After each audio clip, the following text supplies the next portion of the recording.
lot of people have done their hot takes on J6, the indictment as it relates to Donald J. Trump and Jack Smith's charges. There were 4 different charges. And surprisingly, the New York Times, the failing New York Times, as Donald Trump likes to say when they do any unfavorable type of article on him, although they're supposed to be failing, but whenever they do something that he likes, all of a sudden they're not failing. Isn't it funny how that works?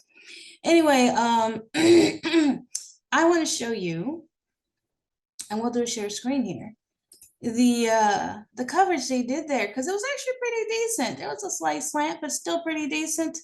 Let's share screen. Here we go. So the Trump Jan 6 indictment annotated. So I'll put a link in the description. You can click directly on it to check this out. But I love things like this because, you know, people can put their slant on the story, but you can actually check the stuff out yourself. You can look at it and you can read it and you can come to your own conclusions. And I believe that's what we should do. I can tell you my perspective all day long, and I am going to right now. But, you know, it's up to you to read it and decide for yourself what you think it means. So it says, this is by Charlie Savage and Adam Goldman, August 1st. The Justice Department unveiled an indictment on Tuesday charging former President Donald J. Trump with 4 criminal counts. They relate to Mr. Trump's attempts to overturn the results of the 2020 election, which culminated in the January 6th attack on the Capitol by a mob of his supporters. You know what I love too? Let's look at this. They write former President J. Trump, and then they write Mr. Trump, and then they write mob of his supporters. Isn't it funny how the language changed? You know, before, most people, I mean, if you go to Fox, they're still calling him president. If you go to News and OWN, they're still calling him president, because of course they are. But he is a former president. He is now Mr. Trump. And this was not vacationing tourists. It was a mob. Language matters when it comes to the truth. So the first count is conspiracy to defraud the United States. The charge against Mr. Trump details the various methods he and his co-conspirators used to try to overturn the results of the 2020 election. 2 counts related to the efforts to obstruct the vote certification proceedings. Mr. Trump faces 2 charges involving the vote certification proceedings at the Capitol on January 6, 2021, one of obstructing the process and one conspiring to do so. And I just want to take a moment here to go a little bit into what Fani Willis is doing. And as a current Georgia resident and a person of color, I have to say this, okay? During that whole time when they were trying to put a question mark on votes, the places being assaulted were all places where Black people would vote. Okay, we had people showing up. I mean, you never see anybody in the burbs going, hey, are you voting correctly? But you see them going to urban areas and Black areas and questioning the integrity of votes. We know what that stuff is. They can't go around during, like they did in the days of George Wallace, and say, hey, we need to make sure these N-words aren't voting. They're talking about integrity of votes. It's a dog whistle, because if it was really about the integrity of votes, why aren't they going after the people in the burbs to see if they're voting correctly? They can't say they don't do it, because plenty of Trump supporters have been caught with their hands in the cookie jar, voting twice, voting with dead relatives' credentials and all kinds of stuff. So it's not like it doesn't happen on that side, but when they start questioning what's going on, they're questioning what's happening with the Black folks. Yeah. Now I've had people argue, well, that's because they're urban centers and Black. They get out of here with that mess. Because once again, if that's the case, you should be doing it in the burbs, and you're not. You're not going to the areas with high concentrations of white people, with white people and money. You're only going to urban areas because you know Black people are going to be there. That's the whole point, to suppress the vote. And it doesn't look good when a bunch of white people with guns are showing up at polling places and trying to make sure votes are counted correctly. I'm sure they are. It's also no accident that Giuliani and others went after Shay Moss and her daughter. It's not an accident. You know what they were doing. Their dogs singing, oh yeah, see the black folks, you gotta worry about them. Oh, they're drug dealers and stuff. Oh, they're just questionable people. All the kind of stuff that they were able to prove in court was not true. Okay, they don't just give you something in court because they like you. They give you something in court because you were able to prove your case. The fact that these women are winning their court cases shows that they're able to prove that the stuff that was being said was untrue. Try to tie it to a Trump supporter. Apparently, the entire universe is against Trump. None of it has any reality to it. Boy, that's a wonderful world they live in. I wonder what color the sky is in that world. But I digress. Let's go to the last count. The count of conspiracy to violate civil rights related to Mr. Trump's attempt to reverse election results in states with close elections in 2020.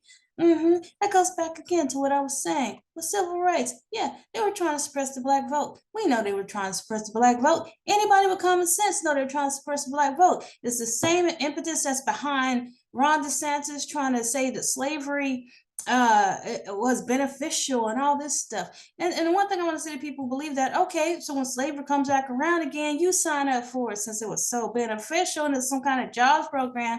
But when they think about people enslaved, they never think about themselves being enslaved. They think about other people being enslaved because they don't see the people who would be enslaved as human. And that's the point. I don't have a right to vote. I'm not human.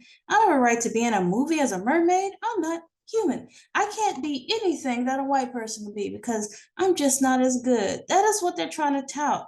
They try to couch it in all kinds of different languages. They act all offended like when you point it out. But we know what that is, and I know what that is. And I'm not going to be gaslit, will you? Anyway, what's interesting about this, there's the where you can download the full PDF, and again, I'm going to put the link in the description where you can look at it. And so Charlie Savage says here, unlike the charges against former President Donald, I love that, former President Donald J. Trump over his hoarding of secret national security documents, which would be tried before a jury pool drawn from around the Palm Beach County in Florida. The Jan 6 indictment was returned by a grand jury in the District of Columbia because registered Democrats are more common in the nation's capitals. Jurors may, on average, be less politically sympathetic to Trump.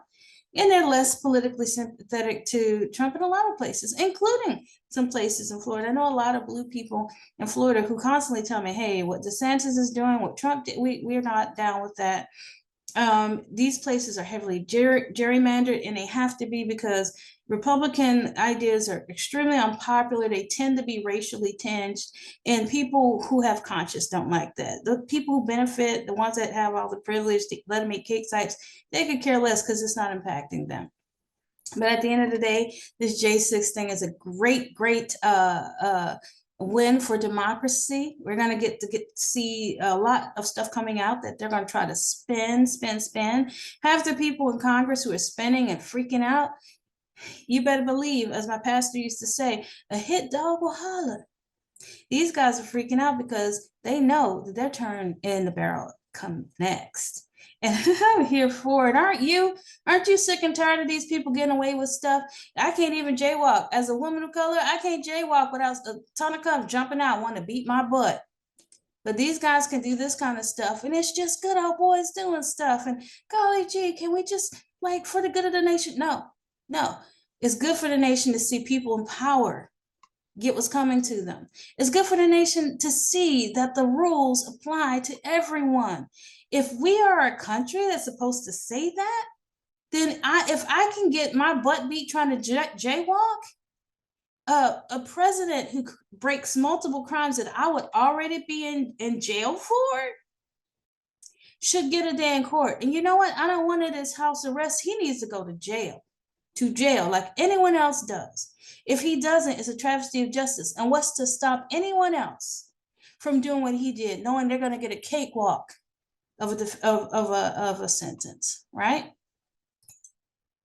At the end of the day, laws are supposed to be about deterring crime. How do you deter the biggest crime of the century? Someone trying to steal an actual election to suppress my vote. I live in Georgia. I am pretty pissed off. Someone tried to take my vote. They know I voted Democratic, so they tried to take it. They didn't want to count it. As soon as they started counting Democratic votes, they want to shut things down, and they're crying foul. Of course, they needed to keep. I cast a vote. It needed to be counted. I'm sorry, white racist who don't want my vote to count. I'm sorry. I voted. It should count. I'm an American too. My father fought in our nation's wars. He was in the military. Thank you very much. I have the same blood, American blood in my veins as anyone else. My vote should count. And you can, again, I'm not going to go into what I would say to a person who tells me it doesn't. It does. It does. So yeah, say what you want to, spread your lies and your innuendo, all you want to.